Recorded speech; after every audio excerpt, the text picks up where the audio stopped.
आणि आता पाहूयात महाफास्ट 100 बातम्या।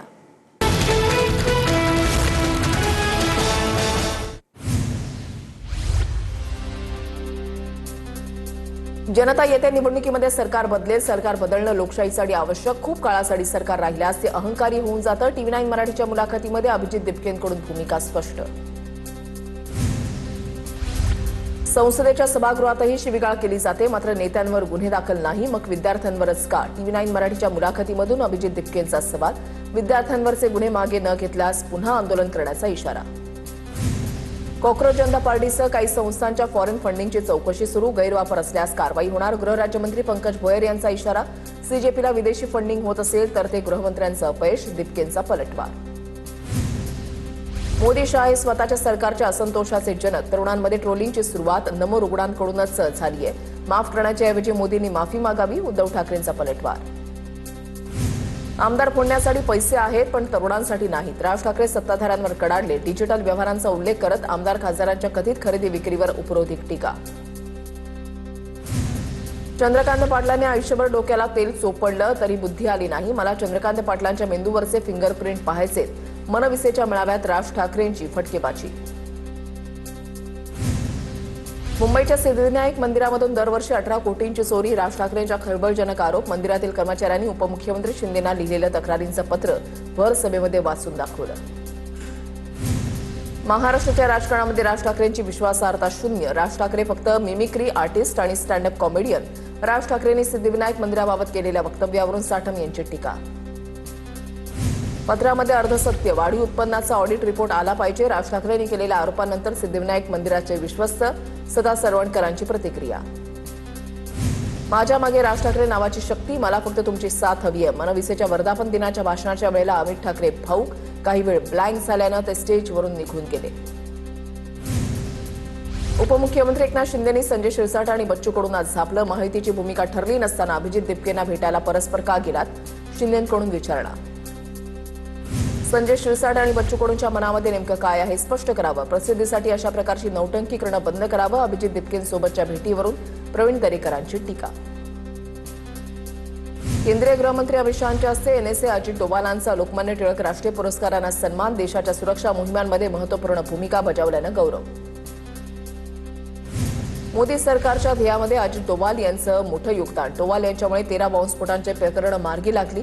गृहमंत्री अमित शहांचं वक्तव्य, शहांकडून अण्णाभाऊ साठे आणि लोकमान्य टिळकांचाही गौरवोद्गार। पुण्यामध्ये एका चाणक्याकडून दुसऱ्या चाणक्याला पुरस्कार, अजित डोवाल खऱ्या आयुष्यातील धुरंधर, डोवाल यांनी राष्ट्रीय सुरक्षेला आयाम दिला, मुख्यमंत्री आणि उपमुख्यमंत्र्यांकडून स्तुतीसुमनं।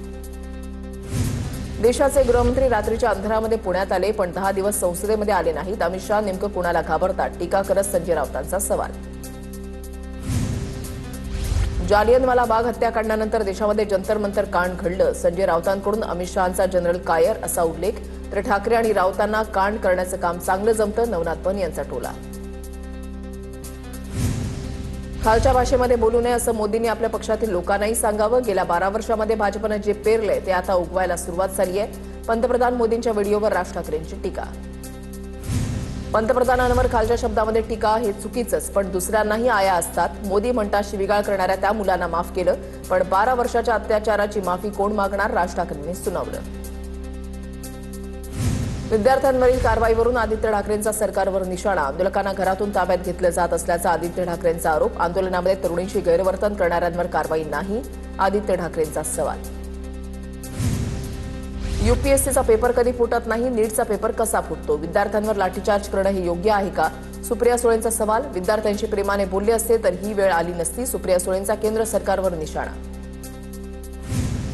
प्रधानमंत्री 15 दिवसांपासून संसदेमध्ये येत नाही, सतत मन की बात करू नका, जन की बात पण ऐका। काँग्रेस खासदार वर्षा गायकवाडांची मोदींवर टीका। विद्यार्थ्यांच्या आंदोलनामध्ये रील स्टार घुसले, आंदोलनात अभिजित दिपकेंचा चेहरा विरोधकांना सापडला, मनीषा कायंदेंची प्रतिक्रिया, तर ठाकरे आणि गांधींचा चेहरा चालत नसल्यानं दिपकेंचा वापर, कायंदेंची टीका। विद्यार्थ्यांवर पोलिसांकडून होणाऱ्या कारवाईवर प्रकाश राज यांचा आक्षेप, पालक मुलांच्या चुकीनंतर सुधारण्याची संधी देतात, पालक मुलांवर गुन्हा दाखल करत नाहीत, विद्यार्थ्यांच्या भावना समजून सरकारने ही जबाबदारी स्वीकारली पाहिजे अशी प्रतिक्रिया। लडाखमध्ये परतल्यानंतर वांगचुक यांच्याकडून व्हिडिओ संदेश जारी. आश्वासनांची पूर्तता करा, सोनम वांगचुक यांचं सरकारला आवाहन. आंदोलनाचे मूळ मुद्दे आणि मागण्या विसरलो नाहीत, वांगचुक यांची प्रतिक्रिया. ज्येष्ठ अभिनेते मुकेश खन्ना यांचा कॉक्रोच जनता पार्टीवर घणाघाती हल्ला. हे आंदोलन प्रायोजित असल्याचा आरोप. आंदोलनामध्ये सहभागी झालेले लोक खरोखरचे विद्यार्थी किंवा जेनसीचे प्रतिनिधी नसून काही पैशांसाठी देशामध्ये अस्थिरता निर्माण करणारे लोक आहेत, असं वक्तव्य. विद्यार्थ्यांवर अश्रुधूर लाठीमार झाला तेव्हा वेदना झाली नाही, पण शिव्या दिल्यानं संस्कारांवर प्रश्न उपस्थित होत आहेत का? पंतप्रधान मोदींच्या व्हिडिओवर संगीतकार विशाल ददलानींचा सवाल. स्टंटबाजी थांबवा आणि शिक्षण व्यवस्थेमध्ये काहीतरी सुधारणा करा, ददलानींचा सल्ला. नाशिक शहरामधील खड्ड्यांवरून राऊतांची गिरीश महाजनांवर टीका. महाजन म्हणजे चंपतराय, कुंभमेळ्याच्या दानपेट्या लुटणार अशी टीका राऊतांनी केली. तर उभाटा संपवणारे संजय हे महाराष्ट्राचे संपत राऊत, नवनाथ बन यांचा टोला. उद्धव ठाकरे आगामी निवडणुका अभिजित दिपकेंच्या नेतृत्वात लढतील, मंत्री जयकुमार गोरेंचा टोला. तर दिपकेंनी पंतप्रधान मोदींना गुडघे टेकायला लावले हे विसरलात का, राऊतांचा मंत्री गोरेंना सवाल. मुंबईच्या आंदोलनामध्ये पोलिसांची गाडी अडवणाऱ्या रिया अहिर आणि पोलिसांचा व्हिडिओ काढणाऱ्या तरुणाचा राज ठाकरेंच्या हस्ते सत्कार. मनविसेच्या मेळाव्यामध्ये सत्कार. आदित्य ठाकरेंचं महाराष्ट्र पोलीस महासंचालकांना पत्र. सीजेपी आंदोलकांवरील एफआयआर मागे घेण्याच्या प्रक्रियेबाबत विचारणा. राज्यभरातील एफआयआर मागे घेण्याची नेमकी प्रक्रिया काय असणार? एफआयआर रद्द करण्यासाठी राज्यव्यापी नियमावली जाहीर करा, आदित्य ठाकरेंची मागणी. पक्षश्रेष्ठींनी आदेश दिल्यास कोणत्याही क्षणी मंत्रिपदाचा राजीनामा देण्यास तयार. मागील सत्ताकाळामध्ये जनतेच्या हितासाठी मंत्रिपदाचा त्याग केला होता, मंत्री भरत गोगावलेंची प्रतिक्रिया. अलिबागमधील महसूल दिन कार्यक्रमात निमंत्रणावरून नाराजी नाट्य. तटकरेंकडून प्रोटोकॉलचा मुद्दा उपस्थित करत रायगड जिल्हा परिषद अध्यक्षांवर संताप. मंत्री बावनकुळेंकडून माफी मागत दिलगिरी व्यक्त. नाशिकमध्ये कुंभ प्राधिकरणाच्या बैठकीमध्ये MNGLचे अधिकारी गैरहजर. मंत्री महाजनांनी फोनवरून अधिकाऱ्यांना खडसावलं. शहरातील खड्ड्यांना MNGL जबाबदार असल्याची पालिका आयुक्तांची महाजनांकडे तक्रार. टीसचा आज होणार दीक्षांत समारंभ पुढे ढकलला. सरन्यायाधीश सूर्यकांत उपस्थित राहणार होते. विद्यार्थी विरोध करण्याची शक्यता असल्यानं समारंभ पुढे. अंबरनाथमध्ये शिंदेच्या शिवसेनेतील अंतर्गत वाद पुन्हा सवाट्यावर. आमदार काय करतात तर फक्त संध्याकाळी फार्म हाऊसवर जाऊन बसतात. शहर प्रमुख अरविंद वाळेकरांची बालाजी केडीकर यांच्यावर टीका. मुंबईतील पात्र फेरीवाल्यांवरील कारवाई थांबवा. उपमहापौर संजय घाडी यांची पालिका आयुक्तांकडे मागणी. बेकायदा फेरीवाल्यांच्या विरोधातल्या कारवाईमध्ये पात्र फेरीवालेही भरडले जात असल्याचा आरोप. नाना भानगिरेंकडून पुण्यातील गुंडांच्या दहशतीचा व्हिडिओ ट्विट. गुंड कोयते हातामध्ये घेऊन दहशत निर्माण करत असल्याचा व्हिडिओ. पुणे शहरात पोलिसांचा धाक उरला नाही. कारवाई करणारे पोलीस फक्त चमकोगिरी करत आहेत का, भानगिरेंचा सवाल. विलास गुले प्रकरणातील आरोपी उमेश माने 18 दिवसांपासून फरार. उमेश मानेनं पीडितेला जीव मारण्याची धमकी दिल्याचा दावा. मानेला तत्काळ अटक करण्याची पीडितेनं पोलिसांकडे मागणी केली आहे. केजरीवाल E20च्या विरोधात 2 लाख सह्यांचं पत्र घेऊन पंतप्रधानांच्या निवासस्थानी जाणार. अरविंद केजरीवाल यांची पत्रकार परिषदेमध्ये माहिती. केजरीवाल मंगळवारी पंतप्रधान मोदींना पत्र देणार. पीएम किसान योजनेला 5 वर्षांची मुदतवाढ. योजनेसाठी 3,15,000 कोटींचा निधी मंजूर. देशभरातील लाखो शेतकऱ्यांना दिलासा. बोंधू अशोक खरातचा शिर्डी पोलिसांनी ताबा घेतला. समता पतसंस्थेमधील बनावट खात्यांच्या गुन्ह्याप्रकरणी खरात शिर्डी पोलिसांच्या ताब्यात. खरातला 7 दिवसांची पोलीस कोठडी. अँटेलियाजवळ स्फोटकं आढळल्याचं प्रकरण आणि मनसुख हिरेन हत्या प्रकरण. बडतर्फ पोलीस अधिकारी सचिन वाझे, एन्काउंटर स्पेशालिस्ट प्रदीप शर्मावर आरोप निश्चित. 5 वर्षानंतर मुंबई सत्र न्यायालयाकडून आरोप निश्चित. खटल्याच्या सुनावणीचा मार्ग अखेर मोकळा. जुलै महिन्यामध्ये जीएसटी संकलनानं 2,11 कोटींचा टप्पा ओलांडला. 15.4% घसघशीत वाढ. देशव्यापी संकलनामध्ये महाराष्ट्रानं 32,210 कोटी रुपयांच्या जीएसटी संकलनासह 13% वाढ नोंदवत अव्वल स्थान कायम ठेवलंय. केंद्र सरकारकडून राज्यांना 1,00,000 कोटींचे कर वितरण. महाराष्ट्राला 7,022 कोटींचा अतिरिक्त निधी. अतिरिक्त निधीमुळे राज्यांना विविध विकास प्रकल्प करता येणार. भेसळ प्रकरणामध्ये संबंध आढळला तर सार्वजनिक जीवनातून निवृत्त होईन. विरोधकांनी केलेल्या आरोपांवर दिलीप वळसे पाटलांचं स्पष्टीकरण. गेल्या काही दिवसांपासून आंबेगाव तालुक्यात एफडीएची कारवाई सुरू. राज्यातील अतिधोकादायक इमारती सक्तीनं रिकाम्या करा. भिवंडी दुर्घटनेनंतर मुख्यमंत्री फडणवीसांकडून गंभीर दखल. अतिधोकादायक इमारती रिकाम्या करून पाडण्याचे आदेश. राज्यामध्ये पुढील 5 दिवस पावसाचा जोर कायम राहणार. हवामान विभागाचा अंदाज. अनेक भागात मुसळधार ते अतिमुसळधार पावसाचा इशारा. चंद्रभागा नदीच्या पाणी पातळीमध्ये वाढ. पुंडलिकसह अनेक मंदिरांना पाण्याचा वेढा. भीमा नदी पात्रावरील 8 बंधारे पाण्याखाली. पंढरपुरातील सर्व घाट स्नानाकरता बंद. नाशिक जिल्ह्याला पावसाचा रेड अलर्ट. खबरदारी म्हणून सप्तशृंगी घाट वाहतुकीसाठी बंद. अत्यावश्यक कामाशिवाय घराबाहेर पडू नका, प्रशासनाचं आवाहन. जळगावातील अंजनी धरण 100% भरलं. धरणातून नदीपात्रामध्ये मोठ्या प्रमाणात पाण्याचा विसर्ग. एरंडोल शहरातील जलमय परिस्थितीचं थरारक दृश्य ड्रोन कॅमेऱ्यामध्ये कैद. चंद्रपूर जिल्ह्यामध्ये वर्धा नदीला पूर आल्यानं इराई आणि झरपट नद्या दुथडी भरून वाहत आहेत. राजनगर परिसरामध्ये पुराचं पाणी शिरल्यानं रेस्क्यू टीमकडून नागरिकांना सुरक्षित बाहेर काढण्याचं काम सुरू. नाशिकच्या बागलाणमध्ये मुसळधार पावसामुळे मोसम नदीला पूर. मुल्हेरमधील मोसम नदीवरील पूल पाण्याखाली. 5 ते 6 गावांचा संपर्क तुटला.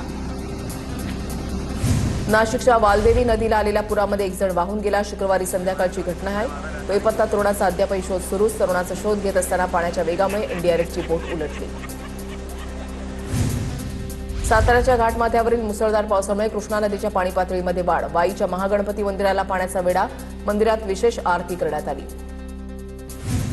बुलडाणा जिल्ह्यामध्ये 91 महसूल मंडळामध्ये अतिवृष्टीमुळे 1,13,000 शेतकऱ्यांना फटका. 84 हेक्टरवरील पिकांचं नुकसान. छत्रपती संभाजीनगरच्या सिल्लोड तालुक्यामधल्या आंबऋषी धबधब्यानं पर्यटकांचं लक्ष वेधलं. 75 फूट उंचीवरून कोसळणारा धबधबा पर्यटकांसाठी आकर्षणाचा केंद्रबिंदू.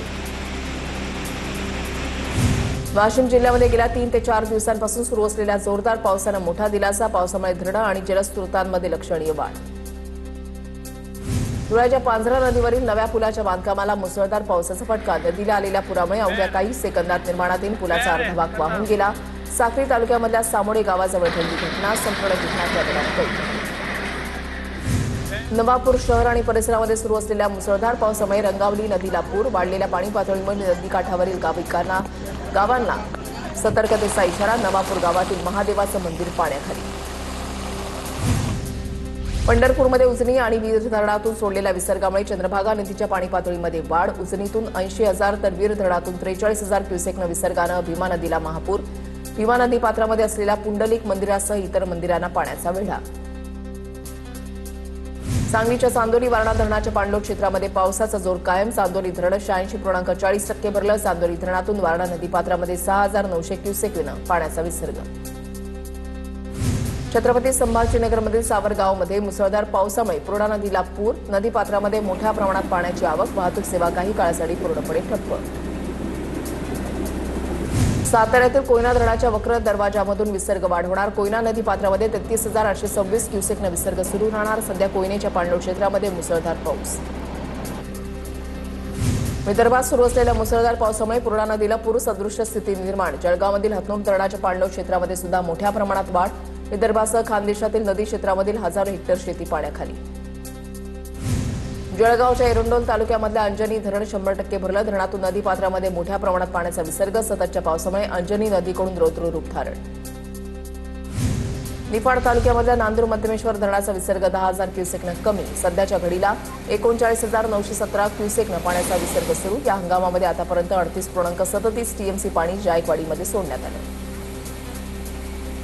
यवतमाळच्या बाभुळगाव तालुक्यामध्ये अतिवृष्टीमुळे पिकांचं नुकसान. वेमला धरणातून पाण्याचा विसर्ग केल्यानं नदीकाठी असलेल्या 10 ते 12 गावांमध्ये मोठ्या प्रमाणात शेतीचं नुकसान.